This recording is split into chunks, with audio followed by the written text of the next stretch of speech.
Okay, so let's think about what's needed in industry, and the example here is the production of ammonia using the Harper process. And if you look at it more closely,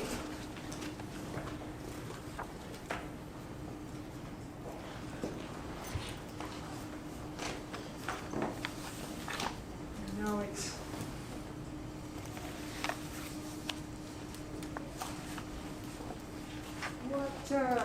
what is it, an exo or endothermic reaction? Exothermic reaction. Okay, so if we, what do we know then about Le Chatelier's principle?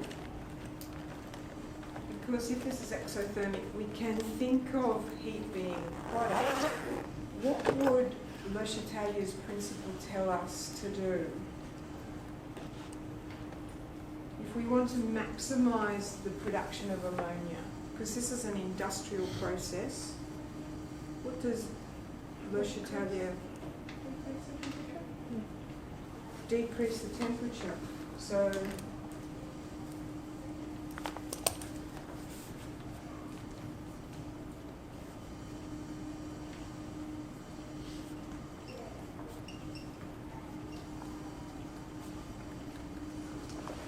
but there's something else that we have to think about.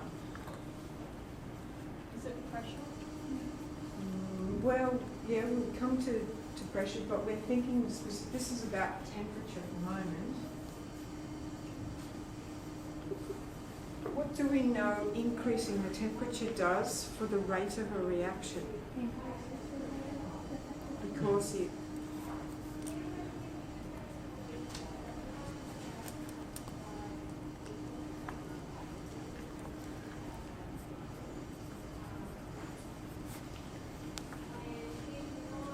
do.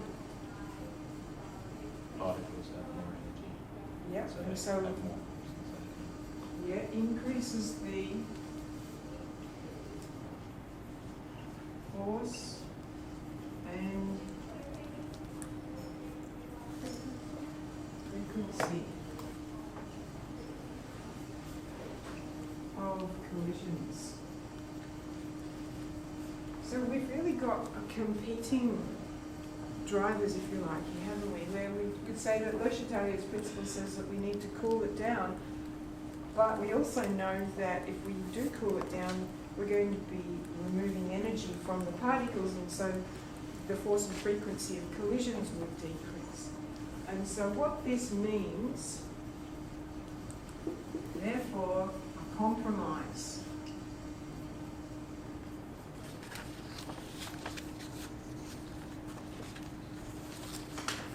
It's going to not be really hot or really cold.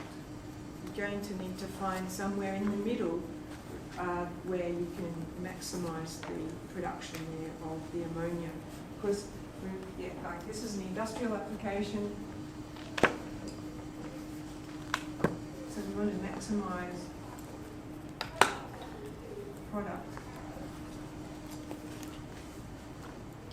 So you would need to say both of those things if you were talking about a question for an exothermic reaction.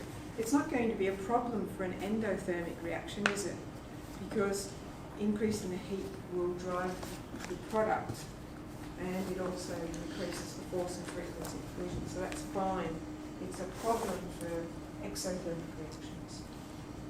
Now, we could also increase the production by either decreasing the pressure of the product or increasing the pressure of the reactants.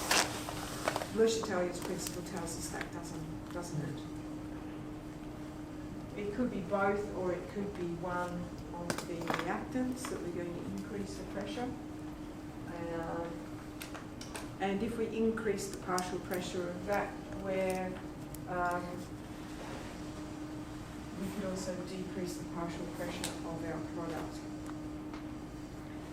Now, we did say before that adding a catalyst won't change the position of the equilibrium, and so that's not going, that K won't change, for example, that if we add the catalyst.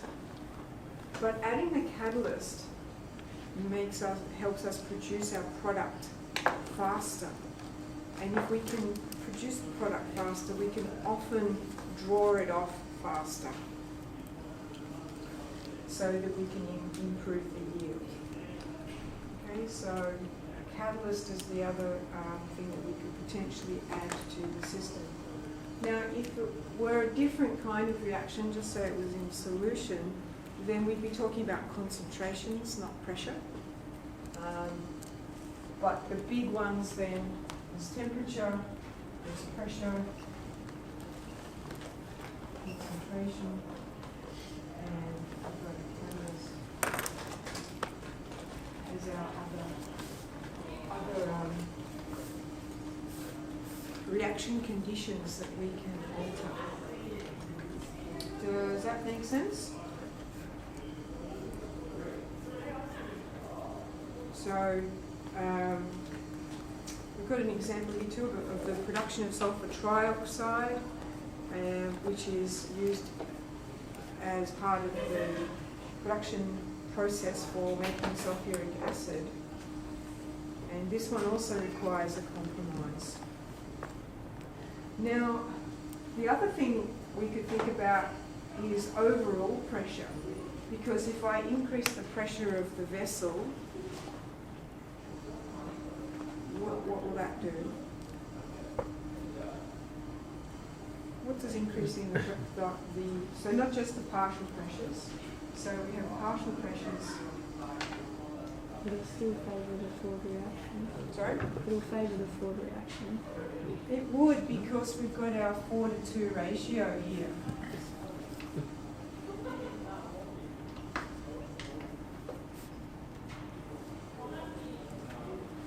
So these are some of the suggestions that you can make as far as how can you alter the conditions to try and maximise the production of our product. Okay, so here,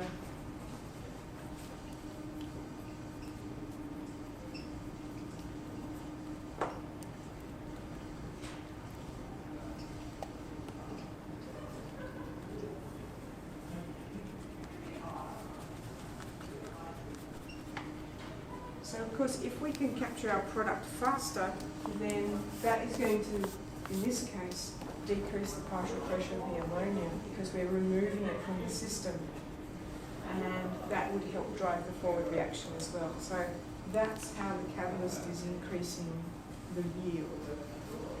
Okay, so the other way we could talk about this is increasing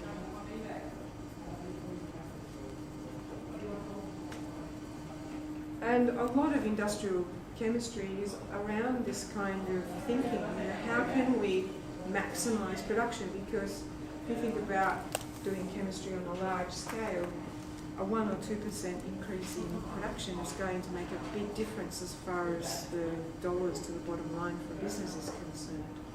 So tweaking things, making those small alterations is, can be quite profitable for businesses. Okay, so there is just one question, question 55 on the bottom of page 40. So maybe you can have a look at that one.